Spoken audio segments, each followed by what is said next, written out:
Last video में हमने पढ़ा है जी कि रिलेशन क्या है। अभी हम इसका उसकी जो एरो डायग्राम है उसके बारे में सीखते हैं और उसका जो डायरेक्टेड ग्राफ है वो क्या है उसके बारे में सीखते हैं।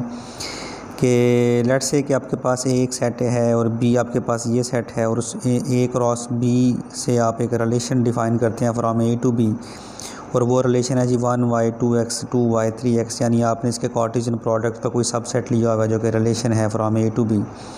इसकी एरो डायग्राम कैसे बनाते हैं, हम ए को लिख लेते हैं 1 2 3 और बी के एलिमेंट लिख लेते हैं x y।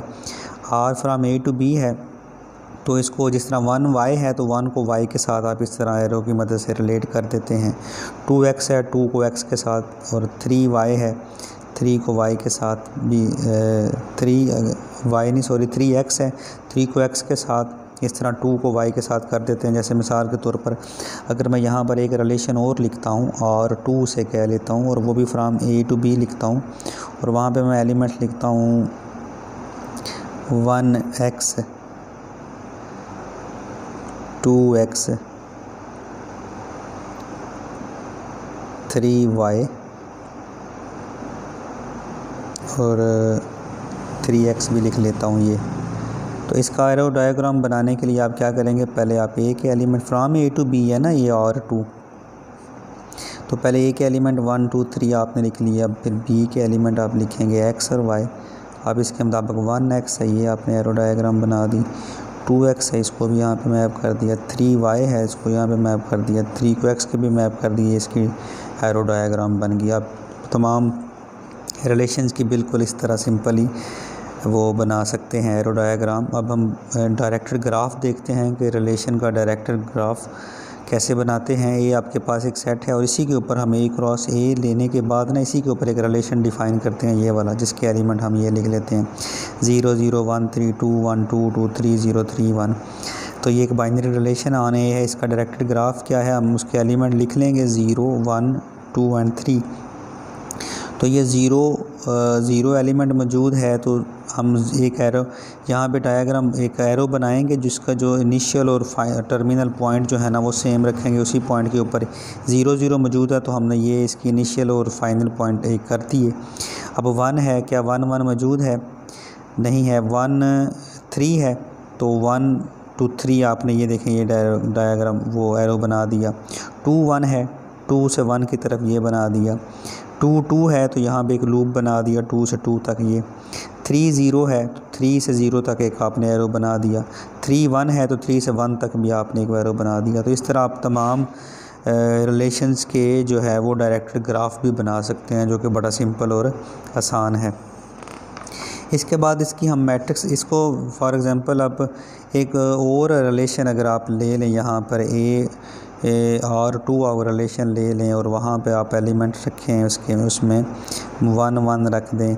इसके बाद आप इसमें 1 2 रख लें, इसके बाद आप 2 3 रख लें, और यहाँ पे फॉर एग्ज़ाम्पल आप ये रख लें 0 2 रख लें। ये अगर फॉर एग्ज़ाम्पल ये आप और 2 ले रहे हैं, ये ए क्रॉस ए के एलिमेंट से ही मैंने लिया हुआ है और 2।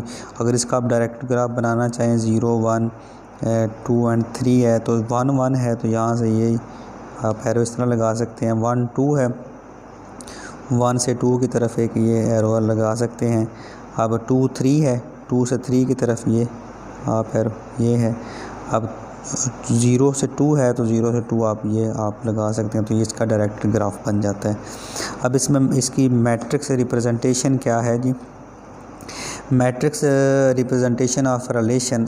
अब आपके पास एक सेट ये है, बी आपके पास ये सेट है, इसके ऊपर आपने एक रिलेशन बनाया हुआ है। इसको मैट्रिक्स फॉर्म में कैसे रिप्रेजेंट करेंगे, फ्रॉम ए टू बी है तो ए के एलिमेंट आप यहाँ पे लिख लें 1 2 3 ए के एलिमेंट, और बी के एलिमेंट ऊपर लिख लें x y।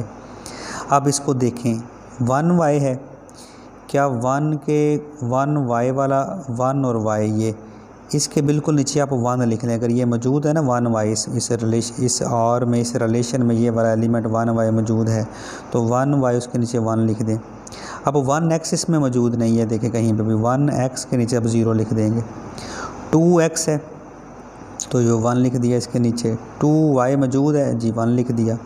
3x है अब तो 3x के नीचे 1 लिख दिया, 3y नहीं है तो देखें 3y के नीचे जो है ना वो 0 लिख दिया, तो आपके पास ये एक मैट्रिक्स बन गया।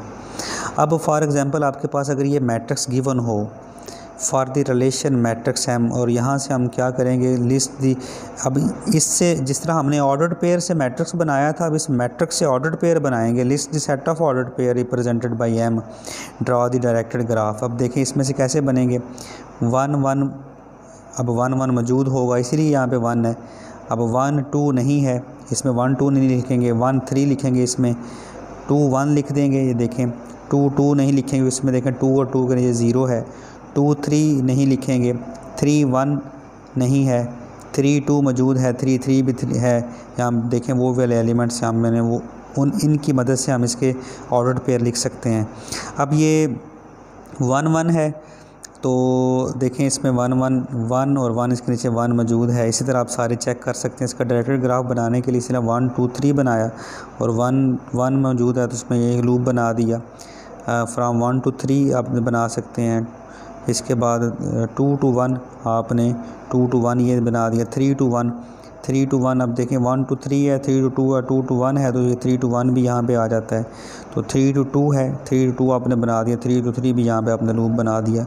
ये इसका डायरेक्टेड ग्राफ जो है वो आप इजीली बना सकते हैं।